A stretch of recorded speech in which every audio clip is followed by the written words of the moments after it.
I think loving it.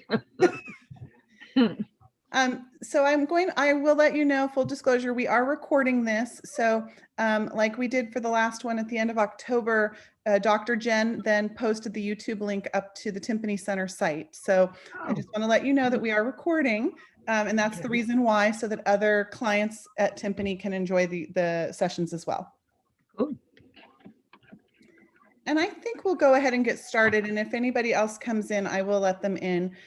So I think I recognize a couple faces from the October session, but just to introduce myself, my name is Sabine Mooney, and I'm a graduate student in the Nutrition, Food Science, and Packaging Department at San Jose State, about to start my last semester. And I am super excited to introduce you all to Jamie Kubota. She is an instructor at San Jose State. She is my graduate advisor. She's a registered dietitian, and she's also a fantastic chef. So I am super excited to have her here. May I give her my address?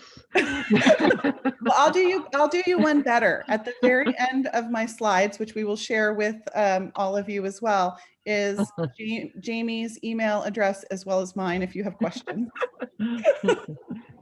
So today's topic is very timely. We're going to be talking about the holidays and getting through the holidays, you know, such as it is this year, in a healthier way, or as healthy as possible. I have a few slides to share, but it's really just a conversation starter. And then I will pass it over to Jamie, and Jamie's going to do a cooking demo and a recipe for us today, which I'm very excited about. Oh.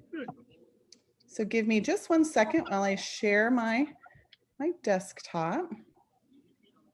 You going to email us the recipes? Yes. Yes, we are going to be emailing the recipes. Yay. Let me share my screen here. Let me. Idea. Maybe. All right, I'm trying to share my screen. Oh, let's see what's going on here. Jamie, I'm going to take you off of co-host mode just for a moment. Yep. And see if that will do it.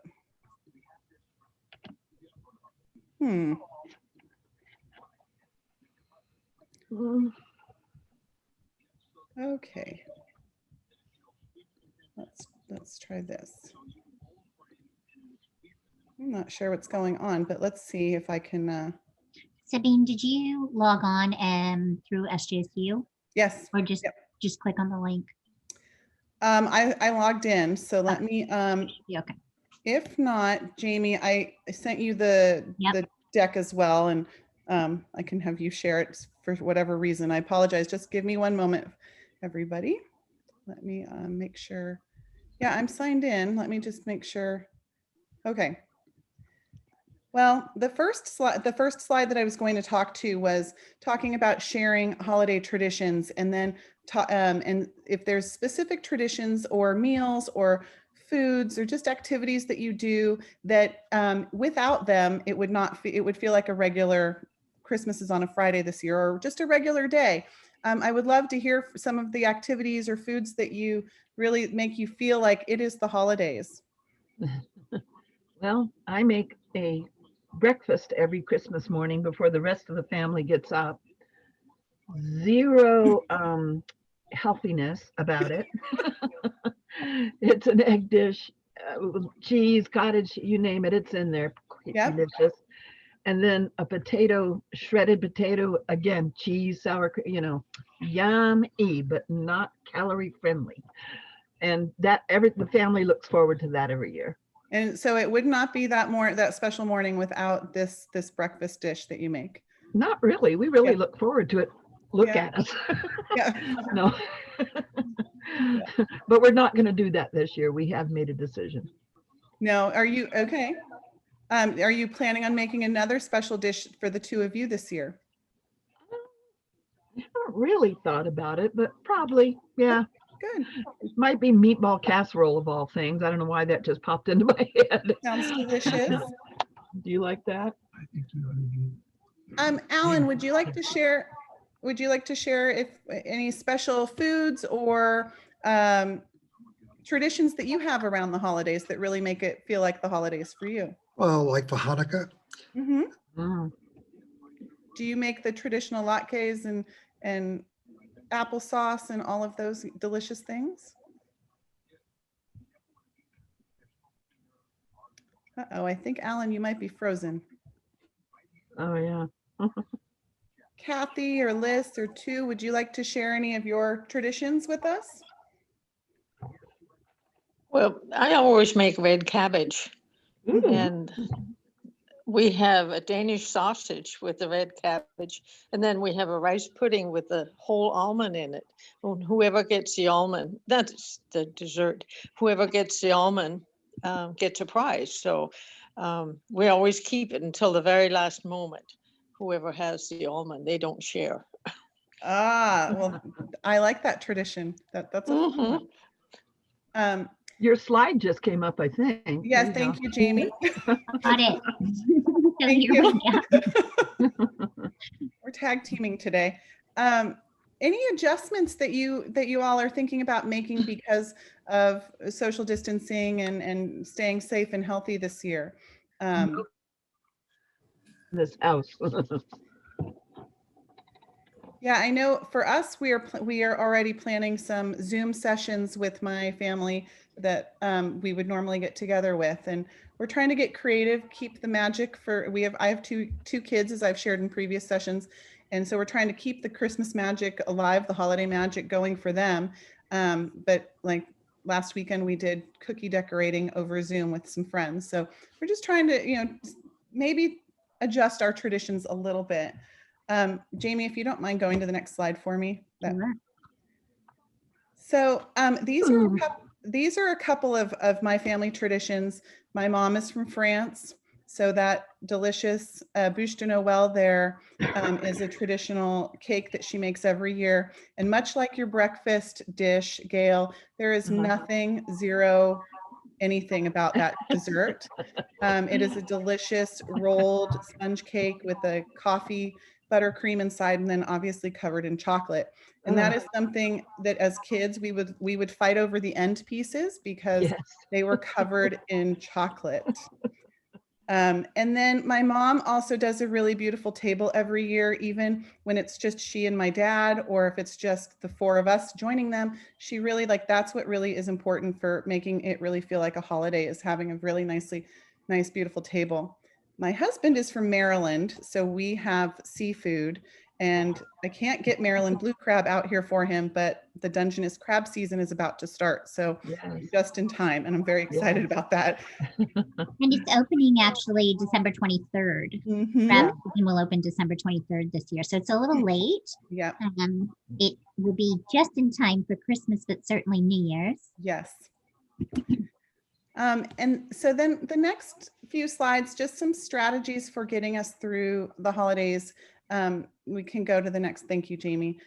So if we were doing more of a traditional gathering, I would recommend, and I still recommend, that we stay near the veggies and limit the dips. Really enjoy those things, those favorites, a few bites of those favorites.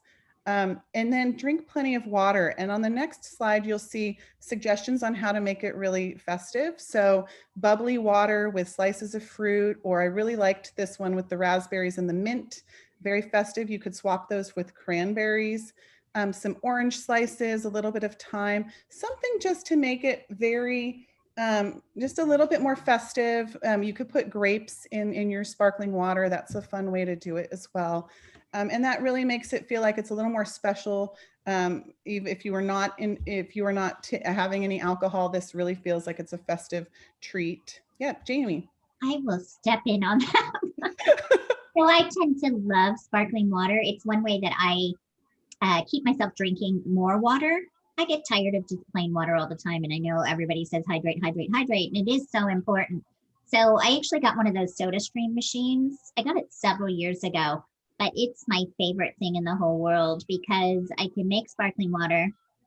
The nice thing about the SodaStream is you can decide how many bubbles, how much sparkling you want to add to it. So you can really lightly carbonate it, which is nice.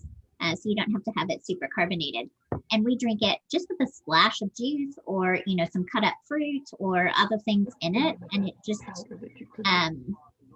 it certainly makes it more festive. The other thing we do, so I drink that pretty regularly, but on the holidays, we put it in special glasses. So even my kids like to use the special glasses, and then it it feels like something special. So I have a whole bunch of just little glasses, and this was actually, funny enough, a Costco thing. Costco is selling desserts. Last year they were selling desserts in these. I don't know if anybody remembers that from last year. And it was a little set of 6 desserts, like a chocolate mousse in these cups. I bought it for the cups, not for the chocolate mousse, actually, although my kids enjoyed that. But now we have these great little cups, that just make everyday occasions a little bit more festive and fun. And this year they sell this little cup. It was a tiramisu this year. And again, I bought it for the cups.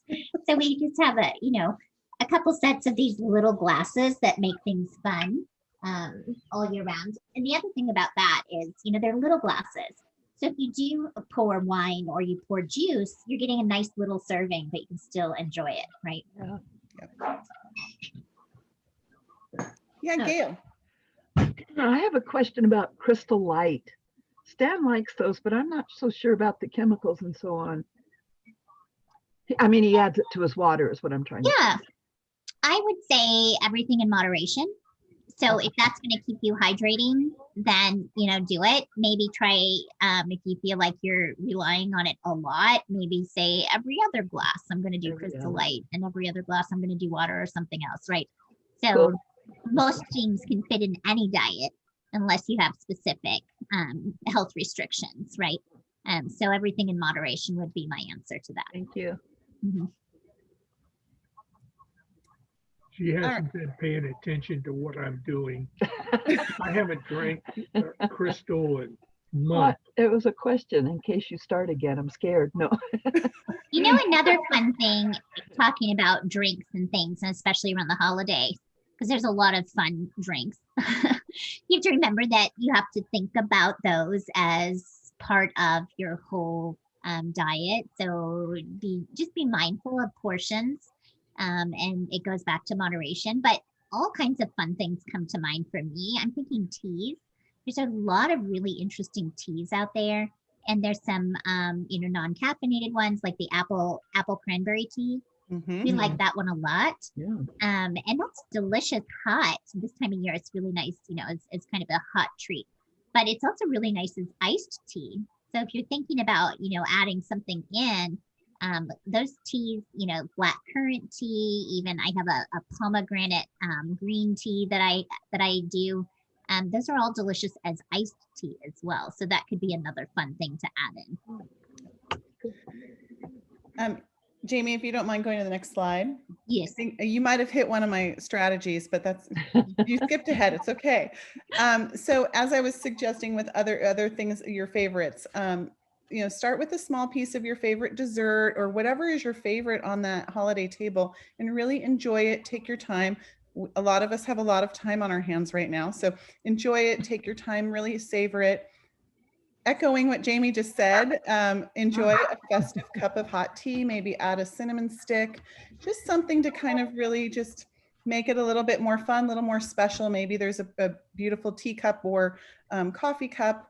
My husband loves the holiday season because eggnog comes into our house and he adds a splash of eggnog into his coffee. So that's one way that he, is enjoying what is his favorite, but in a little bit more of a moderate way.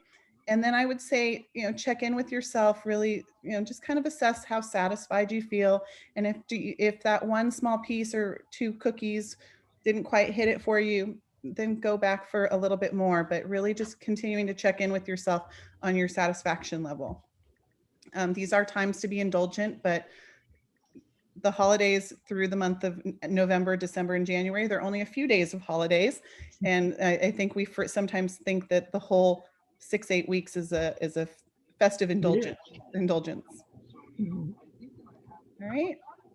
And then one strategy that I really try to employ, especially with my kids this year, is getting the table cleared, putting away the leftovers, doing the dishes. This year we are already scheduled a few Zoom calls with family and friends, and really trying to do those as like 20-30 minute increments so that you're not overwhelming anyone, or they're not watching like you watching the football game or doing the dishes.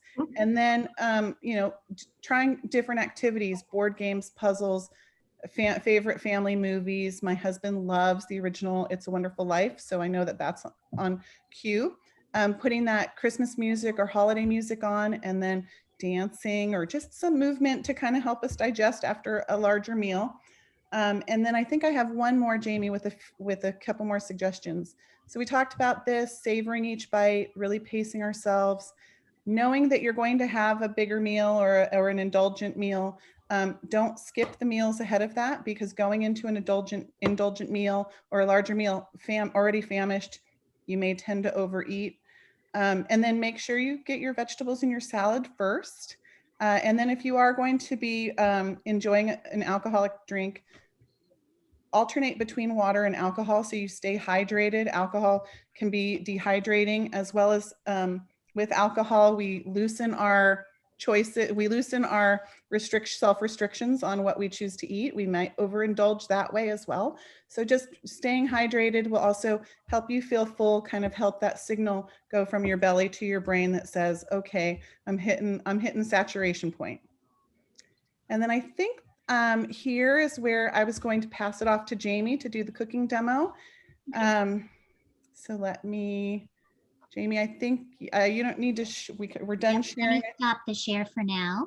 Yep, and then I will highlight I will spotlight this for everyone. So everyone's going to watch Jamie cook, which is very exciting. So you'll see two views of me, but we highlighted my workspace so you can see what I'm doing in the kitchen a little bit more easily. So I was sharing today a recipe for a sheet pan dinner, and this is actually a sheet pan salmon with a sun-dried tomato crust, roasted asparagus, and it's served over a white bean salad. So it's a nice, easy meal to put together, but it has a sophisticated touch to it. It really feels sophisticated, so it's great for special occasions. Could even be a holiday meal, and it's manageable, right? You can put it together in 30 minutes at the most, and I created it so it's kind of for 2 to 3 servings.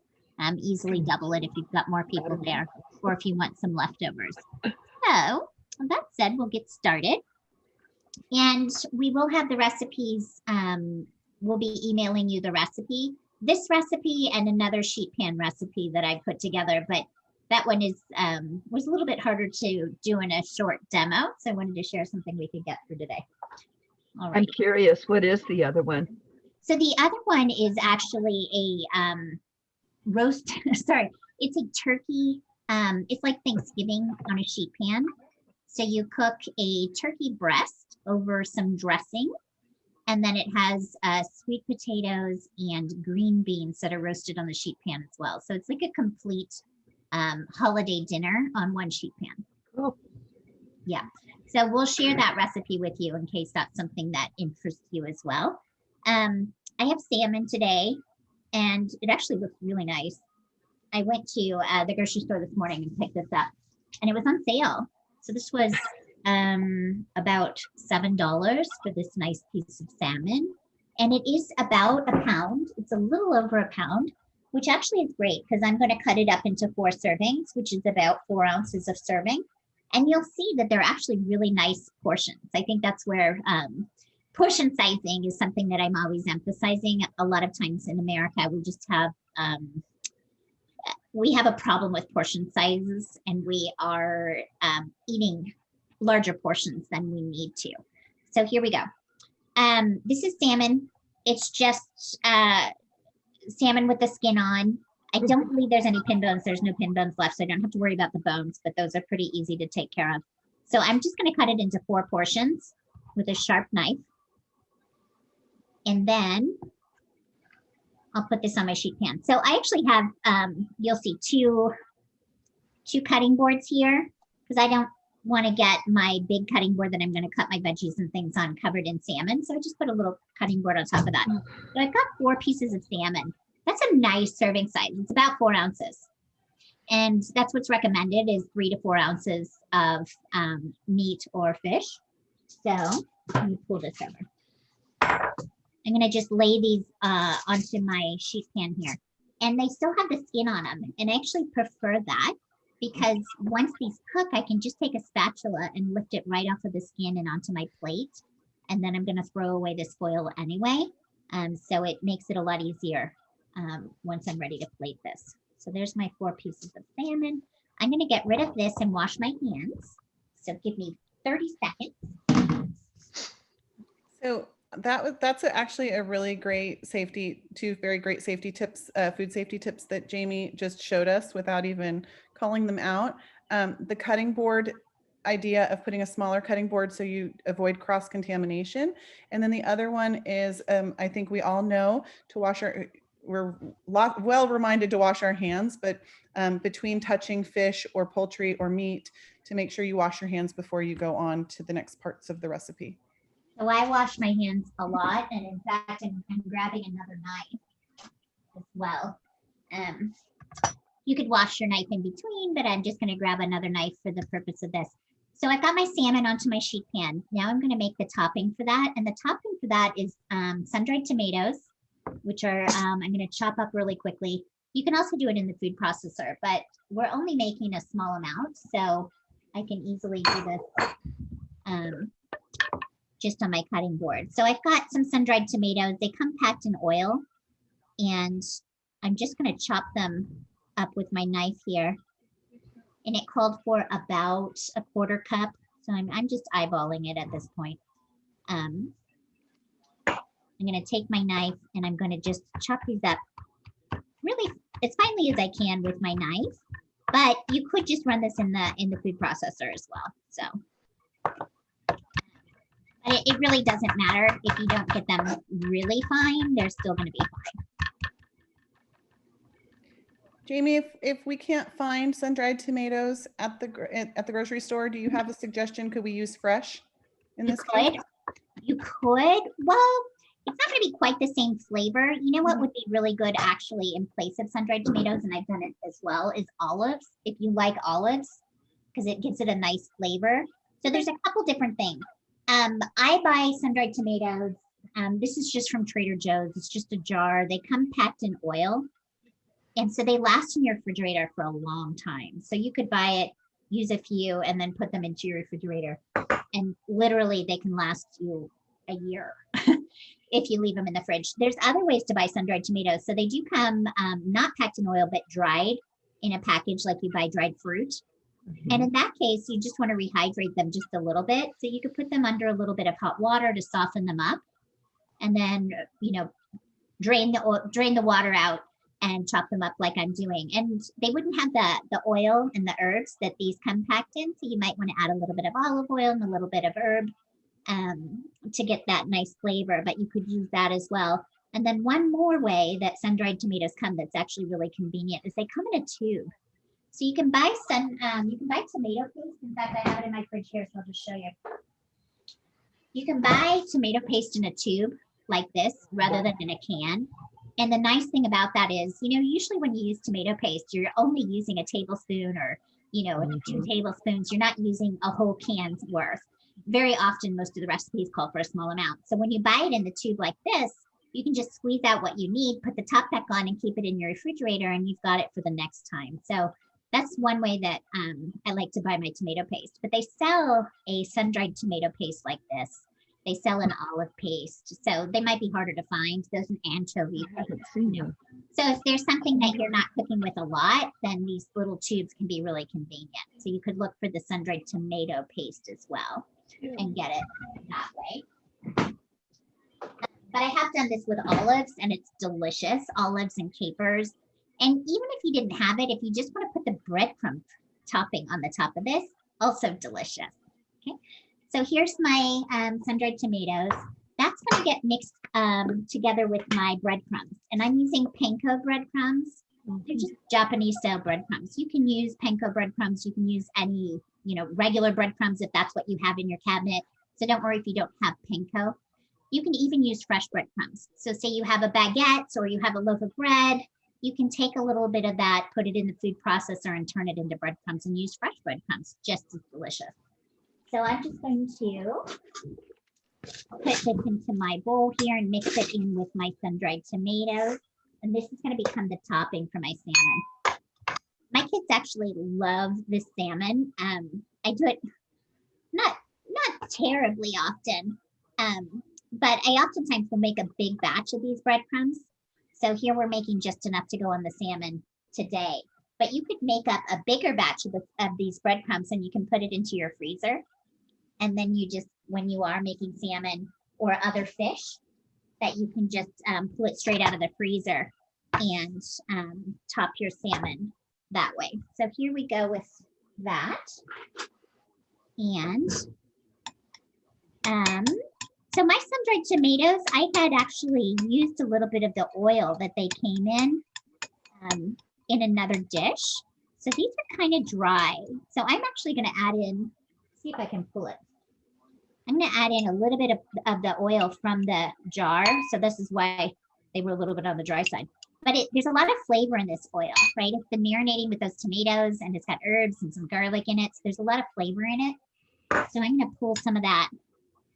And I'm going to use my fingers to kind of just work it into the breadcrumbs because it's going to provide some flavor there. Yum. And I think that I had some dried thyme and some garlic salt in the recipe. So let me just grab my garlic salt. I'm just going to put just a touch of garlic salt in here and just a little bit of thyme. And I don't need much. Just a little tiny bit of garlic salt, a little bit of fresh thyme, dried thyme. Stir that in. And we're just about ready to top our salmon. Okay, there we go. Now, for the salmon, you guys can see the salmon over here. What I like to do is put just a little bit of Dijon mustard over the top. And it really doesn't matter. I said a teaspoon of Dijon mustard, and that's what I'm going to use here. So I'm just going to kind of squirt some on here. And what it's doing is it's adding a little layer of flavor onto my salmon, but it's also helping my breadcrumbs to stick. So I'm just going to put a little bit of the mustard on each one of these and then spread it on. I'm going to spread it on with my spoon like this. And again, that's that layer of flavor. My son just came in. Hey, Ryan, that's Katie's for Christmas. Can you put it in my closet, please? Oh, yeah. My son just arrived and he pulled something out of the car that was intended for my daughter's Christmas. Okay, so here's my breadcrumbs. My salmon has the Dijon mustard. I'm just going to now top each piece of salmon with some of the breadcrumbs. There we go. Could you use a little bit of olive oil on there, Jamie, instead of the Dijon mustard? You could, certainly. And you don't even actually have to put anything. You could just put the breadcrumbs on here. Mm-hmm. That wouldn't be a problem either. Okay. There's really no right or wrong. The breadcrumbs give a nice, lovely texture to this. Mm-hmm.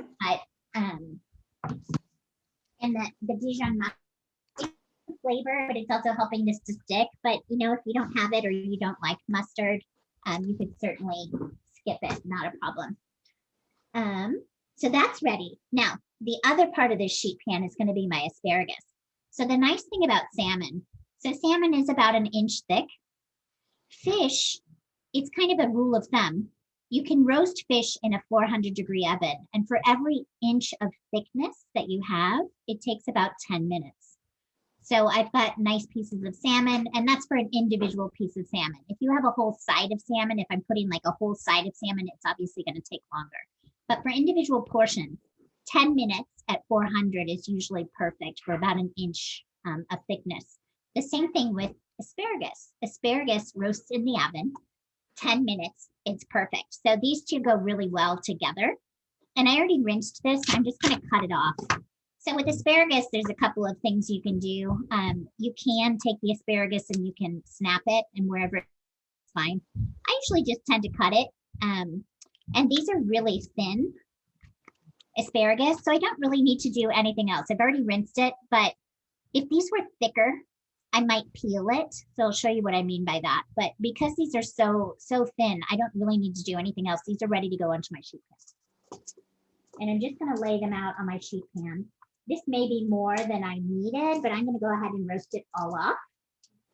I'm going to go ahead and roast it all off together.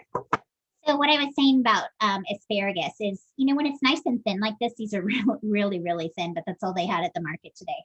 You don't really need to do anything other than trim off the end before they're ready to cook. But if you have bigger asparagus, it can get pretty woody. So as it's growing, it can get pretty woody. So what you can do is just, you can peel those ends.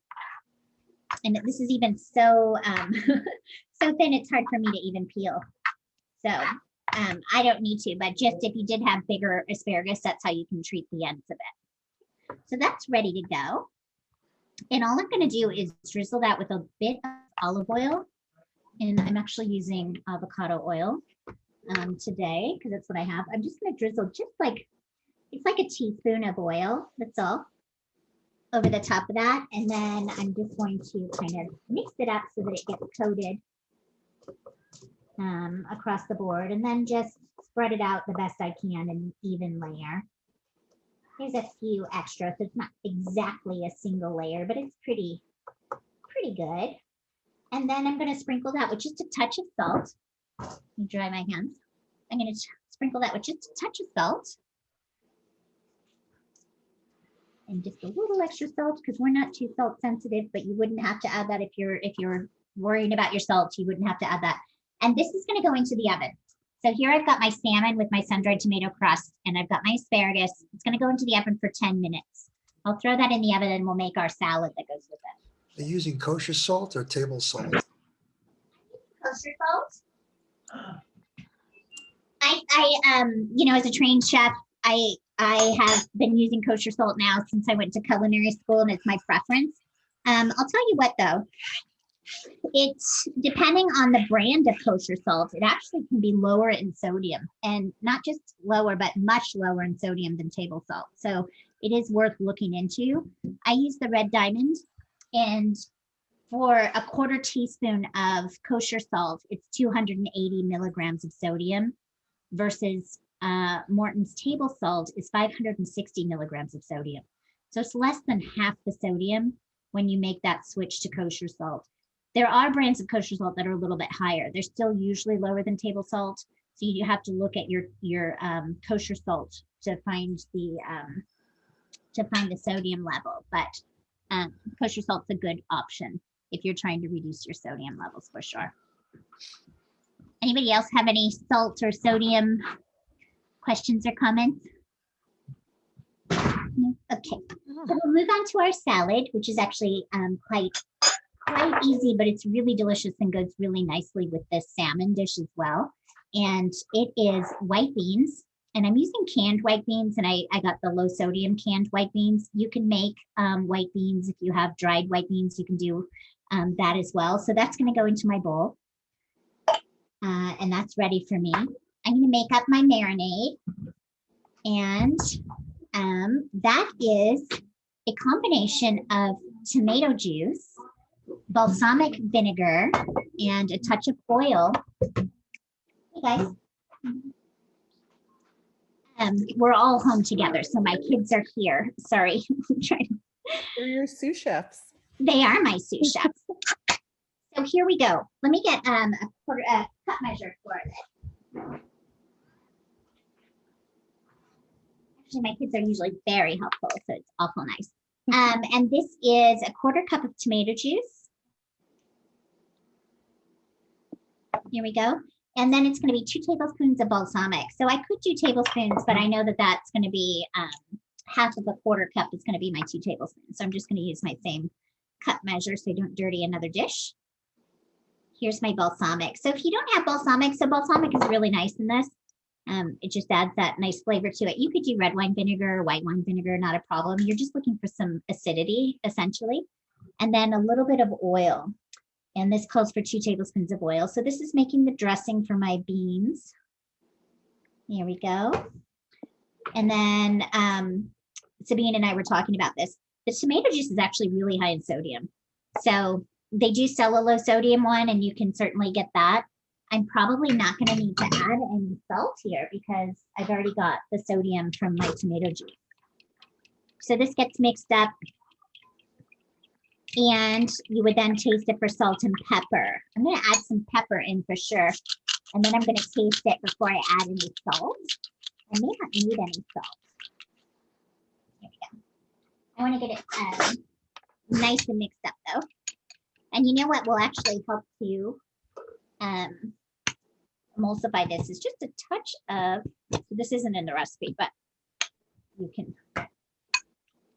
add it to the recipe before I email it out if I love this vinegar. It's going to help it to emulsify and hold together. I'm sorry, what was that you just added? I just added just the tiniest squirt of Dijon mustard since I had it sitting right here. That's my little trick with vinaigrette, right? Vinaigrette, oil, and vinegar.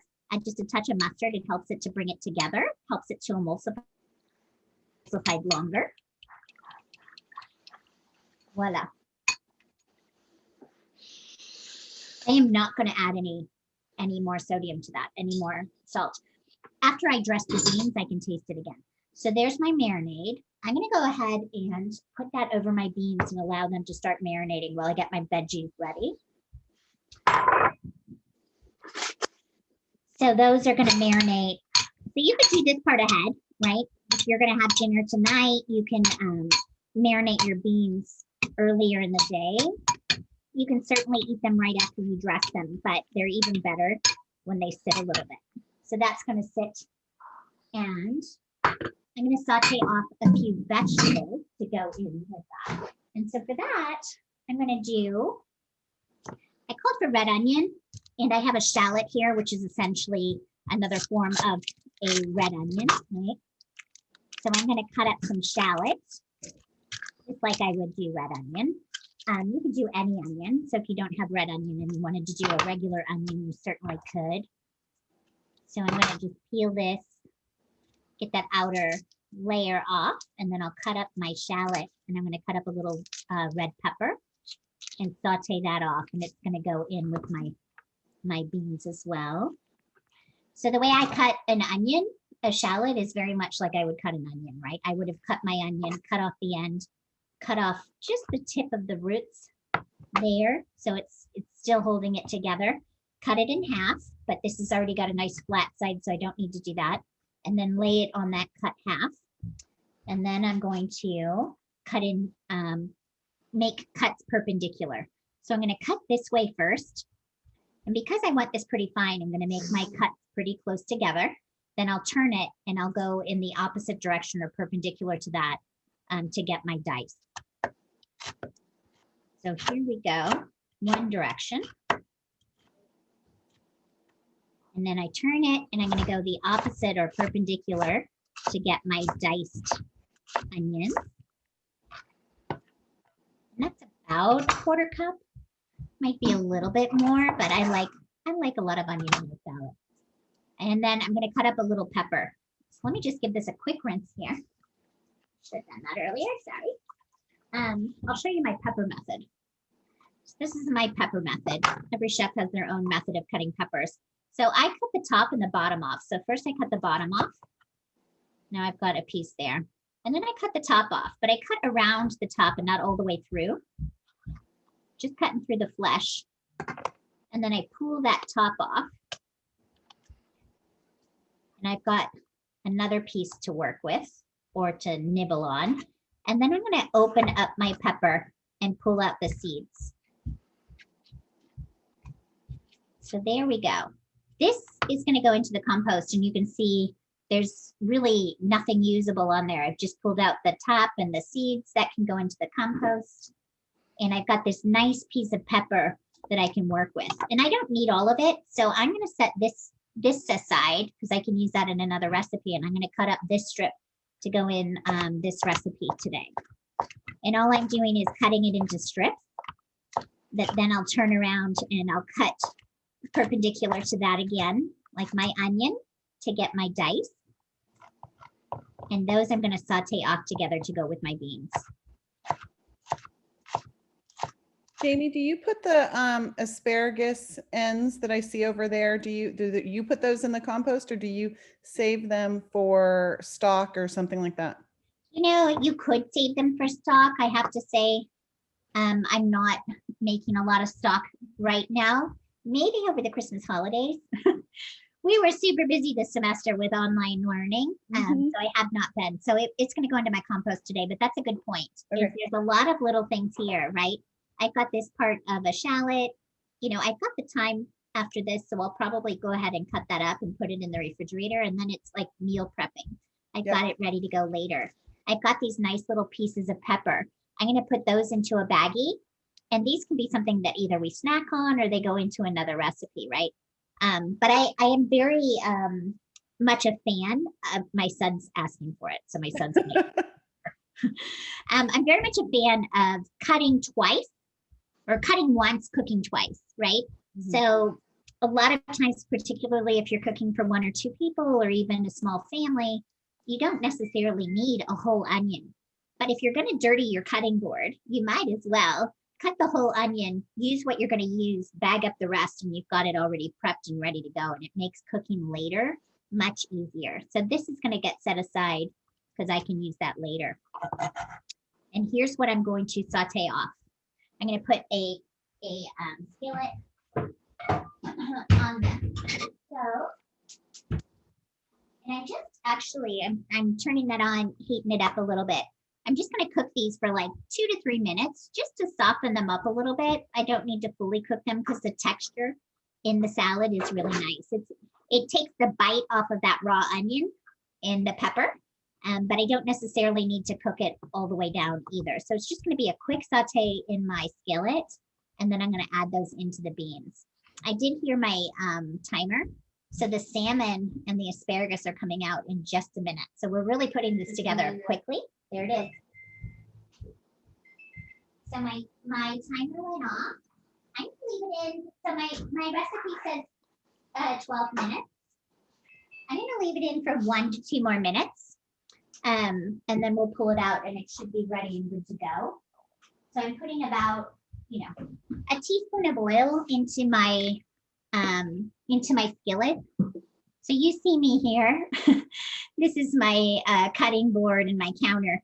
My oven is on the other side, so I don't think you'll be able to see as well. But I can pull the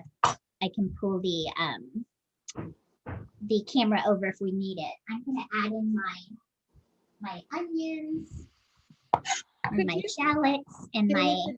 Could you saute those also in a little bit of, say, chicken stock or something like that if you were? Yep.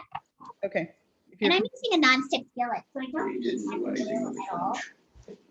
So if you are watching that, Anyway, I got my Ira thing on the phone. I can't hear you. Oh, I wasn't sure if there was a question there. Feel free to unmute yourselves and ask questions. Totally happy to answer questions as we go along. Not a problem. Okay, so I'm going to pull out our salmon.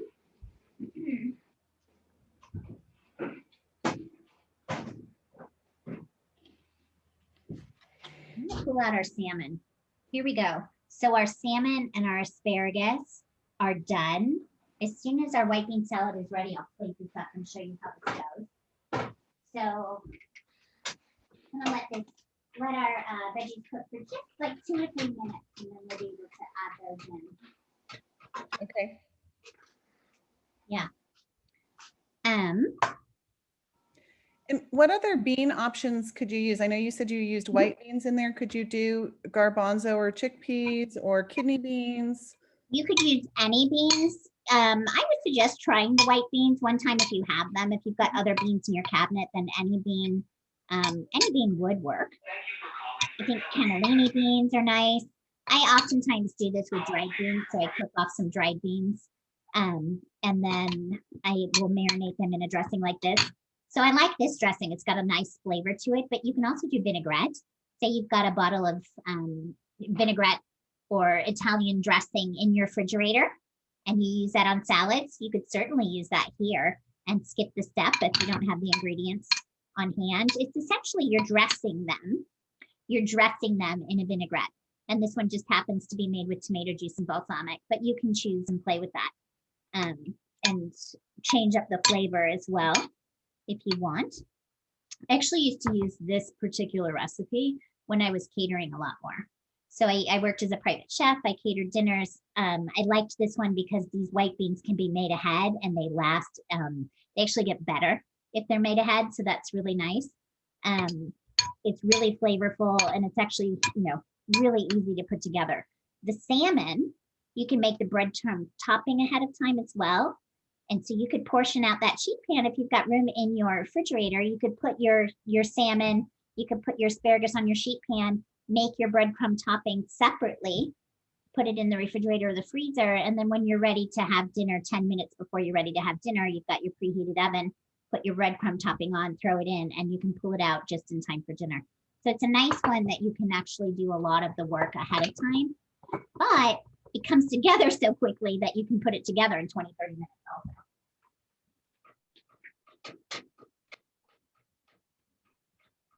So maybe one more minute on these veggies. We'll add them into our white beans, and then I can plate this up.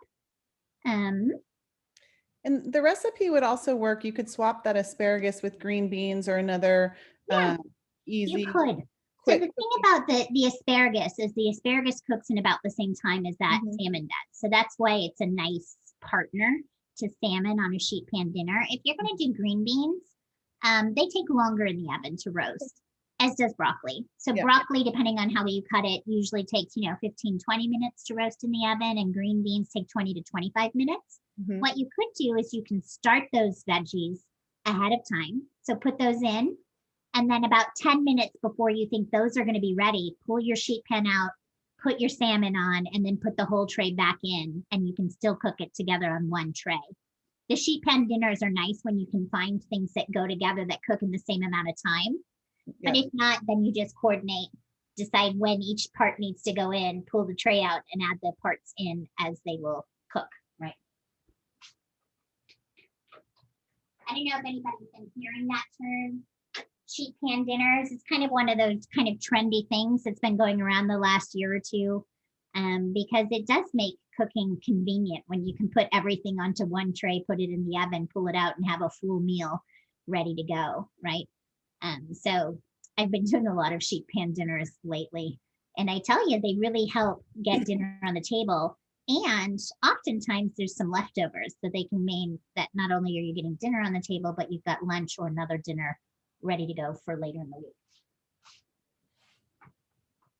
There we go. I'm going to pull this off. So you can see I just kind of softened up those onions and those peppers, but I've still got some nice texture there. So I'm going to throw those in with my beans and toss it together.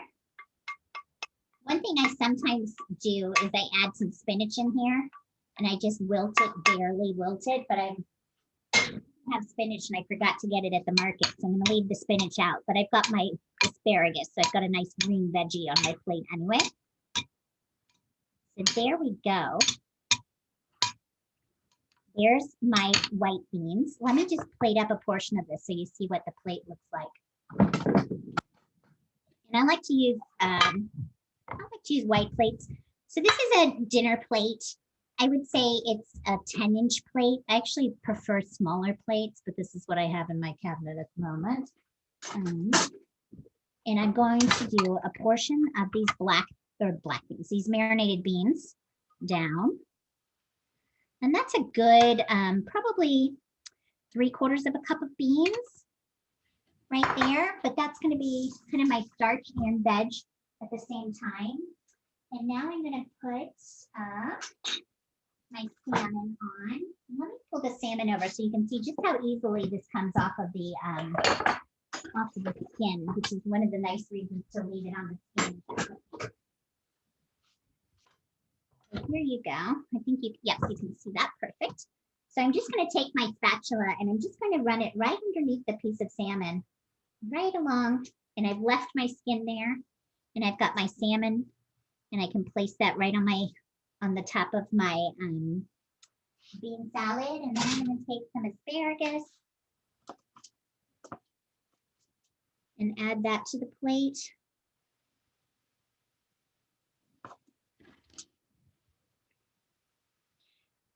And I feel like it's missing a little something. I plated on half of the plate, so I'm just going to finish dressing my plate there. Voila. We have, can you see it? It's hard to see the salmon there with the topping. So let me take a bite out of that so you can see what it looks like. I bet So it's amazing. yeah, here you go. Here is the sun-dried tomato crusted salmon. I didn't have lunch. I have to tell you, it's delicious. Even without marinating those beans ahead of time, it's delicious. Delicious. So there you go. Quick and easy sheet pan salmon with roasted asparagus and a white bean salad. And it's Any questions? it's very festive with all those colors. It is. Actually, this is a beautiful plate. I would do this at Christmas time. I think it's really nice, but it's also, I mean, if you're cooking at home, it was fast enough that you could do this, not just for a special occasion, but for dinner as well. So there we have it. There's our demo today. We'll be posting the recipe. Any questions, comments? I do have a question. Can you hear me? Okay. Yeah. My question is that you separated your salmon from the skin, but I understand there's a more omega-3 in the skin, so you should eat the skin with your fish. So I did sometimes eat the skin. In this case, the way I've cooked it, the skin isn't crispy. So it's not a very pleasant way to eat the skin. If you're gonna grill it and you can get a nice crispy skin on it, then I would say yes. Otherwise, I don't tend to like it the way it is here.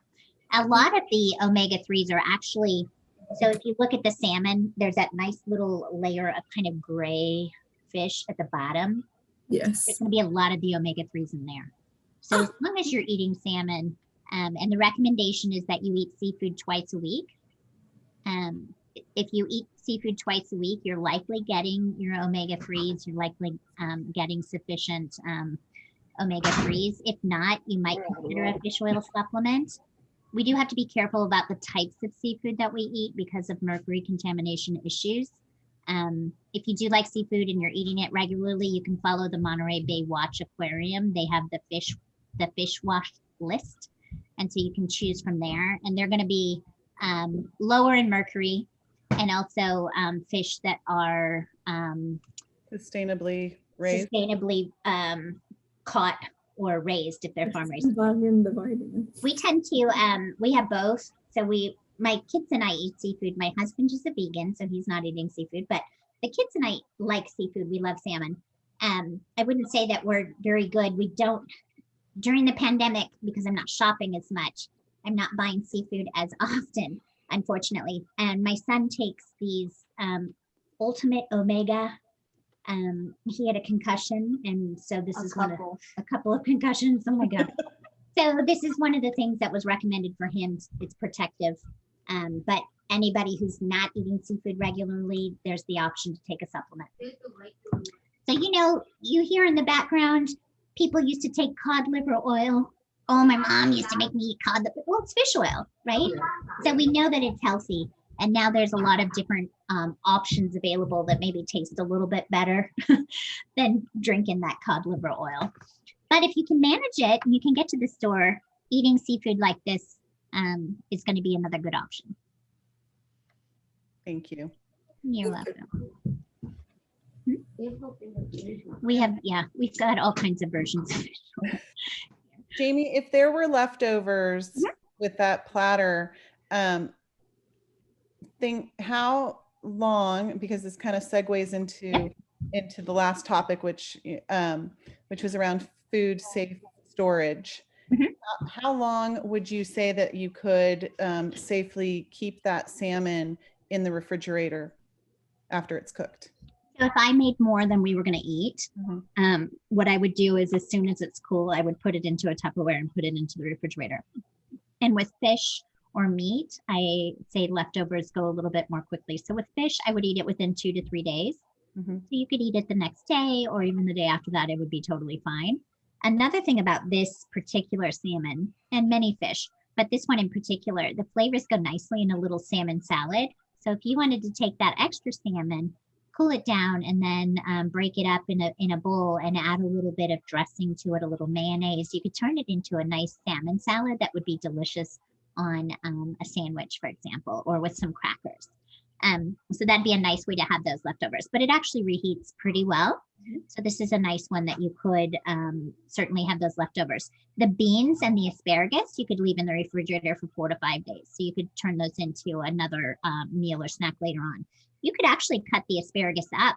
So I could cut that asparagus into little 1-inch pieces, for example, and just toss it in with the beans. And that's done as another salad down the road as well. So yes, you could put these in the refrigerator and have them later in the week. So 2 to 3 days on the salmon and probably 4 to 5 days on your beans and your asparagus. Great, thank you. Any other questions? I noticed she had 2 sheet pans. I did. Is it for distribution of heat? Evenness? No, good eye though. Good eye, whoever that was.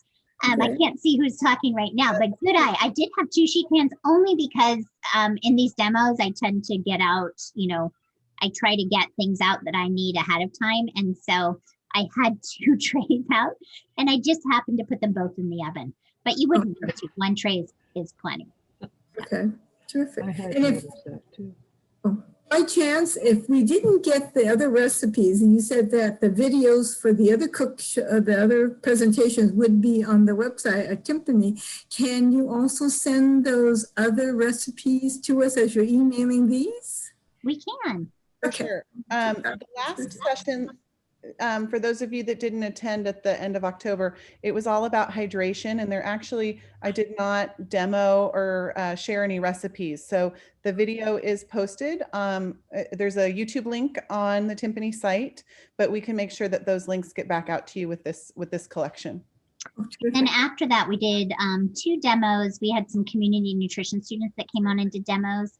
One was for a mashed potato waffle that she turned into a little mashed potato waffle with turkey, cranberry, and brie. It was nice. I can make sure that gets posted. And then the other was a kale and sweet potato and chickpea salad with a tahini dressing. It was another nice one. So I'll make sure that those recipes do get posted for you as well. Okay, thank you. Well, I wanted to add a comment. I did take your hydration Thank you. lecture. And I must admit, I have been marking down, I didn't realize that, we had this toilet paper problem, right? So I reduced my hydration, which was a huge mistake during that time. And I have now tried to get back to my 8 cups of water. So thank you very much for that. Oh, you're welcome. And I'm glad to hear that please, I would continue to find other ways, newspaper, toilet paper, Kleenex, but stay hydrated, please. Yes, thank you. So yeah, with everything that's going on and the likely, the impending shutdowns that are coming up, depending on where you live, it's a good idea to have some of those things in storage if you can. I'll share a funny story about that. So when the pandemic first hit last March, I had been keeping up with the news, and I had gone and I had done a huge pantry shopping. I had loaded up on rice and beans and anything else that could go in my pantry a couple weeks before it really hit in the United States, just in anticipation, seeing what was happening in the news. But I did not get toilet paper. I didn't ever think that toilet paper would be so scarce. So when the first when the first lockdown hit, I was good on all kinds of food and baking supplies, but I did not have enough toilet paper. So I was sending out messages, and I ended up trading. People were dropping off toilet paper on my doorstep, and I was trading them baked goods. So I was sending out bread and cookies and this and that, and pretty soon I had plenty of toilet paper. But this time around, I've been stocking up a little better. So One word for toilet paper: Costco. Yes, I've been avoiding it. I've been really trying, and this kind of goes back into our conversation about how to navigate the holidays. How do we manage cooking and everything else during this pandemic? I get CSA boxes, so consumer supported agriculture CSA boxes, where I have 2 companies that I work with during the winter, and then 3 over the summer. So I get 3 different boxes over the summer. But in the winter, every other week, I get a box from Imperfect Produce, and I can go online. I get the medium box, but I can change out what I'm getting in my box. So they send me an email. It's time to do your box. So I decide if I want the things that they've selected or if I want additional things, so I can change it up. So I get a box delivered every other week from Imperfect Produce. And then every other week in between, I get from Farm Fresh to You. So I support 2 local farms, and I get a lot of produce delivered to my house, which is great. And a lot of them offer other things. So I can actually get some of my staples through them. I can get beans and rice, and they even offer meat and dairy and cheese, and yep. So here's a squash thing, apples, So a lot of my produce I get through those CSA boxes. So I'm supporting a local farmer, which makes me happy to be able to do that as well. I'm getting fresh produce and I'm getting it delivered. So that's one way that I've been kind of managing my my supplies. Are you hungry, Ryan? See, I'm gonna just pass this off to my son. He just wants a bite. We're having it for dinner, just so you know. Oh, okay. So that's been a great way. And then I'll have to go, into the grocery store occasionally for other things that I can't get through my CSA boxes. So I like Fairlife milk, and that doesn't come through my CSA boxes. So I do still have to go into the grocery store, but much less frequently. So if you're not using it already, that's something to look into. So there's a lot of different ones out there. You can find a lot of different ones. I just happen to do Imperfect Produce because I like their philosophy. And also Farm Fresh to You is a great one as well. So you're going to put that on the list also? We We can. can definitely put a list of resources together, because the one that I've used Farm Fresh to You, and I've have looked into Imperfect Foods. I haven't used it yet, but we use Good Eggs. So for things like eggs, but also they have dairy, they have produce, all of that. And their philosophy is more of it's not one singular farm that they are supporting. It's a cooperative of many small local businesses that Good Eggs is sort of the umbrella that distributes for them. So that's a great way to support, local businesses as well. The thing about Imperfect Produce is they take produce that would normally be thrown away, right? So it's either misshapen, it's not the right size, maybe it's scarred. Lemons, if they sit on the tree, they can get sunburnt and then they're not saleable. So those types of produce make it into Imperfect Produce. So I like that. It means that there's, less things going into the landfill, less food waste. They also will buy up lots of beans or things like that were somehow not quite up to spec, or maybe possibly mislabeled, and they resell it. So that also reduces food waste. So it's a great option. So I like a lot of their business philosophy as well. But there's a lot of good community supported agriculture out there.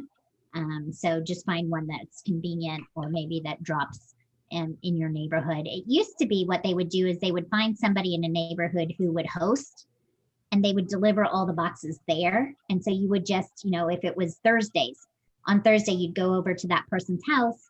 They'd have it set out on the driveway or in the backyard, and you'd pick up your box and go home. But now most of them are actually delivering to your doorstep. So I get mine delivered on my doorstep. Love it. Love it. And it's keeping me out of the shops as well.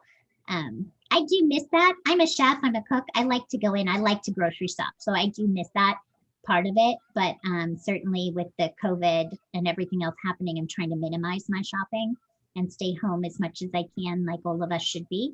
And so the CSAs have been, a really great way to do that for me. Anybody here use one? Any of y'all? Any of our guests? I have. I can't remember the name of it right now. I think it's the second one you said. We should start doing that again. Yeah, I think it was Farm Fresh. Yeah, you could try it. Ask any of your friends and see if anybody's using one that they like.